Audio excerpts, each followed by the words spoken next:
大家好，我是一小点儿。圣诞节快到了，今天我们用一种面团来制作3款带有节日气氛的曲奇。这3款曲奇配比基本相同，制作起来也非常简单。最关键的一点是要让黄油软化到位。黄油如果软化不够，最后挤曲奇会变得非常困难。像这样是不够的，需要用微波炉再加热5到10秒，要软化到用打蛋器轻易就能搅匀的程度。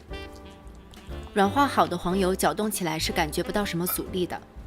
黄油搅顺滑之后，加入糖粉搅拌均匀，然后依次加入香草、香精和鸡蛋清搅拌均匀。保险起见，蛋清可以分2次加入，搅拌至蛋清全部被吸收，再加入余下的。最后加入一点盐，搅拌均匀。将黄油糊分成3份，每份大约98克。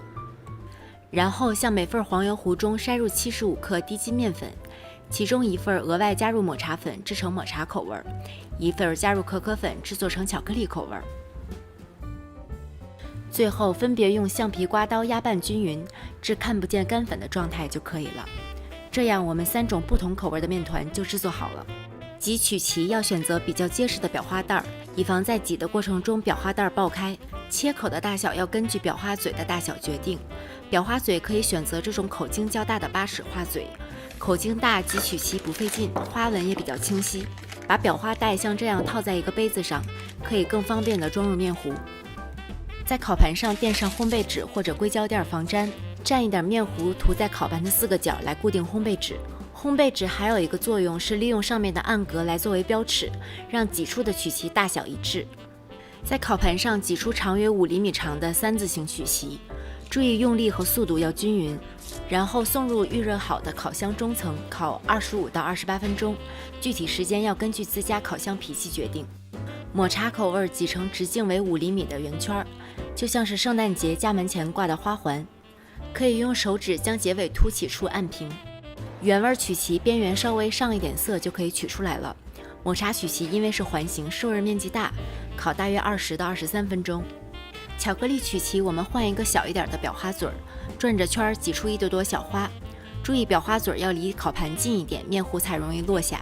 每朵花之间间隔要密集一点，不然曲奇很容易碎。这个形状的曲奇大概烤18到20分钟即可。出炉后的曲奇要转移到烤架上彻底晾凉才会变酥脆。下面我们来做最后的装饰。白巧克力用微波炉中火加热，每20秒拿出来搅拌1次。白巧克力含糖量高，特别容易加热过头而焦掉，推荐使用塑料碗，尽量避免用我这样的玻璃碗，以免容器升温过快而烧焦巧克力。在巧克力曲奇中心挤一点白巧克力，然后轻轻晃动曲奇，让它填满缝隙并且分布均匀。在抹茶曲奇的接口处淋上一些巧克力，在装饰上蔓越莓干，还有一些坚果，就像上面的蝴蝶结和松果。在原味曲奇上撒上些糖粉，就像冬天里的白雪。等巧克力酱彻底凝固之后，小心将曲奇取下，然后依次的摆到盒子里。这样一盒造型可爱又好吃的曲奇，做起来很简单。在即将到来的圣诞节，亲手制作并送给你爱的人，让他们在这个寒冷的冬天感受到温暖和感动吧。谢谢大家的收看，如果你喜欢我的视频，请不要忘记帮我点赞和订阅我的频道。我是一小点儿，我们下期再见。